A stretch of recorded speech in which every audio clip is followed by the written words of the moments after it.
Good afternoon everyone. आज का हमारा टॉपिक है कंजर्वेशन ऑफ रिसोर्सेज, संसाधन संरक्षण। इसमें मीनिंग ऑफ रिसोर्सेज अर्थात संरक्षण का जो उद्देश्य और इतिहास, इसका हम देखेंगे। संरक्षण का पहले, संरक्षण शब्द का मूल अंग्रेजी प्रत्यय है कंजर्वेशन। लैटिन भाषा के ये शब्द से बना है। CON अर्थात टुगेदर, साथ, तथा सर्वर अर्थात गार्ड, रक्षा करना, जिसका सामान्य अर्थ है सुरक्षा या संरक्षण। संरक्षण शब्द का प्रयोग पर्यावरण और पारिस्थितिकी अध्ययन में विशेष रूप से संसाधनों और पर्यावरण के संदर्भ में किया जाता है।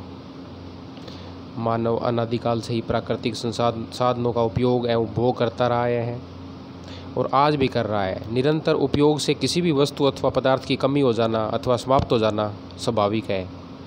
यदि उसका पुनर्निर्माण नहीं हो रहा है तो यह अंत अवश्यंभावी है। यही नहीं, अपितु कई जो संसाधन है उनका अनियमित अवैज्ञानिक शोषण प्राकृतिक संतुलन में व्यतिक्रम उपस्थित कर सकता है। प्रकृति हमें अनेक संसाधन प्रदान करती है, किंतु यदि उनका यथोचित उपयोग नहीं किया गया तो न केवल विकास की गति रुक जाएगी, अपितु जो हमारी आने वाली भविष्य की जो पीढ़ियां हैं उनका भविष्य भी अंधकारमय हो जाएगा। यह विचार प्रारंभ में मानव मस्तिष्क में नहीं आया होगा, क्योंकि उस समय संसाधन का उपयोग सीमित था। संरक्षण की आवश्यकता तो मूल रूप से इस कारण पड़ी। पहला, तीव्र गति से जनसंख्या की वृद्धि, दूसरा प्रदूषण, और तीसरा उपलब्ध संसाधनों का अधिकतम उपयोग। इन सभी तथ्यों के विचार से पूर्व संरक्षण का वास्तविक अर्थ जानना आवश्यक है। संरक्षण की जो परिभाषा संसाधनों के दक्षतम अथवा हितकारी उपयोग के रूप में की जाती है। वास्तव में संरक्षण वे प्रयास हैं जिनसे प्राकृतिक संसाधनों का विवेकपूर्ण शोषण, परिरक्षण तथा नवीनीकरण संभव है। संरक्षण से यह तात्पर्य कदापि नहीं कि संसाधनों का उपयोग रोक दिया जाए, अपितु उनका उचित एवं आवश्यक उपयोग ही संरक्षण है, जिनके माध्यम से हम न केवल वर्तमान में उनका उपयोग कर सकते हैं, अपितु भविष्य में भी उनके उपयोग हेतु आश्वस्त हो सकते हैं। जिम्बरमैन ने एली को उद्धृत करते हुए लिखा है, संरक्षण से तात्पर्य वर्तमान पीढ़ी का भविष्य की पीढ़ियों हेतु त्याग है। इसी प्रकार ग्रे को भी उद्धृत करते हुए लिखा कि यह संसाधनों के उपयोग के भविष्य को दृष्टिगत रखते हुए उचित दर निर्धारित करता है। अतः हम देखें तो यह संरक्षण का भिन्न भिन्न परिभाषाएं यहाँ बताई गई है। मैकनोल ने बताया कि इसकी 3 विशेषताएं हैं। पहला, संरक्षण एक बचत प्रक्रिया है। संरक्षण से आशय संसाधनों की बर्बादी को रोकना है। तीसरा है, संरक्षण से आशय संसाधनों के विवेकपूर्ण उपयोग से है। यद्यपि उचित उपयोग एक ऐसा शब्द है जिसकी सही व्याख्या संभव नहीं है और इसकी ओट में संसाधनों का दुरुपयोग किया जा सकता है, जैसा कि वर्तमान में हो रहा है। वास्तव में संरक्षण भावी मानव पीढ़ी को दृष्टिगत रखते हुए सावधानी पूर्वक किए गए संसाधनों के प्रयोग से है। साथ ही विभिन्न साधनों को विनाश से बचाना अर्थात प्रिजर्वेशन संरक्षण का एक महत्वपूर्ण तथ्य है। इस कार्य को संसाधनों के उचित एवं नियोजित प्रयोग और नियंत्रण एवं सतत निरीक्षण द्वारा किया जा सकता है। संरक्षण का मुख्य उद्देश्य जो है संसाधनों का उचित उपयोग, न केवल वर्तमान के लिए अपितु अपने भविष्य के लिए दृष्टिगत को रखते हुए करना। ये हमें मूल्य इसका याद रहना चाहिए। अब हम देखते हैं संरक्षण के जो प्रमुख उद्देश्य हैं। पहला, प्राकृतिक पर्यावरण का संरक्षण, जिससे मानव एवं प्रकृति में सामंजस्य बना रहे और पारिस्थितिकी तंत्र भी सुरक्षित रहे। इस कार्य हेतु निम्नलिखित तथ्यों को दृष्टिगत रखना होगा। वायुमंडल संरक्षण अर्थात वायु प्रदूषण पर नियंत्रण, ओजोन परत का स्तर बनाए रखना।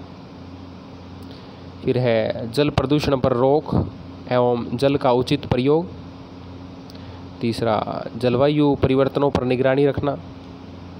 और फिर है मृदा संरक्षण, वन एवं अन्य प्राकृतिक संपदा का संरक्षण और वन्य जीवों का संरक्षण। प्राकृतिक जो वातावरण की रक्षा है उसे संतुलित एवं मानवोपयोगी बनाए रखना आवश्यक है, अन्यथा अनेक जो प्राकृतिक आपदाएं हैं न केवल भविष्य में अपितु वर्तमान में भी मानव जाति को नुकसान पहुंचा सकती है, जैसा कि विश्व के आज अनेक भागों में दिखाई दे रहा है। दूसरा है सभी प्रकार के प्रदूषण को रोकना, और तीसरा है प्राकृतिक संसाधनों का विवेकपूर्ण प्रयोग का विकास करना, जिससे उनका दीर्घकाल तक उपयोग संभव हो सके। चौथा है खनिज संसाधनों का संरक्षण, विशेषकर वे खनिज जो समाप्त हो जाने वाले हैं। और पांचवा है निश्चित क्षेत्रों में कुछ आर्थिक क्रियाओं जैसे वनों को काटना, जानवरों को मारना, अनियंत्रित खनन आदि को रोकना। और फिर है नवीनीकरण योग्य संसाधनों का उपयोग करना, जिससे उनका पुनः उपयोग संभव हो सके। और फिर है अनवीनीकरण संसाधनों का संरक्षण अति आवश्यक है, क्योंकि उनको पुनः प्राप्त करना संभव नहीं है। और फिर है भूमि का उचित संरक्षण। यहाँ हम देखें कि मानव प्राचीन काल से ही संसाधन संरक्षण के संबंध में विचार तो करता रहा है, किंतु वर्तमान में जो परिदृश्य है उसके अंदर संरक्षण की संकल्पना, उसको कार्य रूप देने का क्रम प्रबल रूप से देखा गया, जिसका प्रारंभ संयुक्त राज्य अमेरिका में हुआ। प्रथम महत्वपूर्ण यहाँ के जो तत्कालीन जो नाम वहाँ के जो तत्कालीन राष्ट्रपति रूजवेल्ट का है, जिन्होंने सन 1908 में संसाधन के उचित उपयोग की और न केवल ध्यान आकृष्ट किया, अर्थात प्रथम जो उपयोग इन्होंने दिया था प्राकृतिक संसाधनों के संरक्षण का अभियान का श्री गणेश किया। उन्होंने व्हाइट हाउस में विशाल स्तर पर प्राकृतिक संसाधनों पर सम्मेलन आयोजित किया और कंजर्वेशन शब्द का सार्थक प्रयोग इसी से हुआ, और इसकी अध्यक्षता गिफोर्ड पिंचोटे ने की। अन्य विकसित देशों में भी संरक्षण के प्रति एक आंदोलन सा चला और पर्यावरण के प्रति जो संकट उत्पन्न हुआ उसके विचार विमर्श किया गया। उसमें प्राकृतिक संसाधनों के उचित और विवेकपूर्ण उपयोग नियंत्रण पर बल दिया गया। संयुक्त राष्ट्र संघ ने भी पर्यावरण एवं संपदा के संरक्षण पर जोर दिया और पृथ्वी ग्रह को जीवमंडल जो दूषित हो रहा है उसे किस प्रकार बचाया जाए, साथ में प्राकृतिक संसाधनों के प्रयोग में आनुपातिक मात्रा से अधिक होती है और वृद्धि किस प्रकार से रोकी जाए, तारतों का संरक्षण किस प्रकार हो। आज जो विश्व के सभी राष्ट्र हैं एक मत है, संसाधनों का उचित उपयोग और संरक्षण आवश्यक हो गया है। वे संसाधन जो पुनः स्थापित हो सकते हैं उन्हें भी इस प्रकार उपयोग में लाया जाए कि उनको निर्माण का समय प्राप्त हो, अर्थात आनुपातिक रूप से उपयोग में आने वाले तथा समाप्त हो जाने वाले संसाधनों का संरक्षण तो अत्यंत आवश्यक है।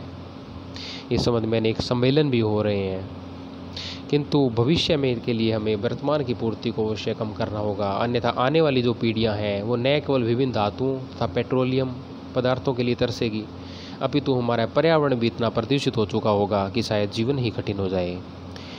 आज न केवल विकसित अपितु विकासशील देश भी संसाधनों के संरक्षण के संबंध में सचेष्ट है। विगत समय में कुछ शक्तिशाली देशों ने अनेक देशों के संसाधनों का जो निर्दयता से शोषण किया है उसका आज अंत हो चुका है। फिर भी अप्रत्यक्ष रूप से व्यापार के नाम पर अनेक देशों में यह कार्य हो रहा है, इस पर भी अंकुश लगाना आवश्यक है। संसाधन संरक्षण वास्तव में वर्तमान विश्व की प्रमुख आवश्यकताओं में से एक है। नेक्स्ट टॉपिक में हम कंजर्वेशन ऑफ फॉरेस्ट रिसोर्सेज और इसके बाद में मृदा का संरक्षण अध्ययन करेंगे। धन्यवाद।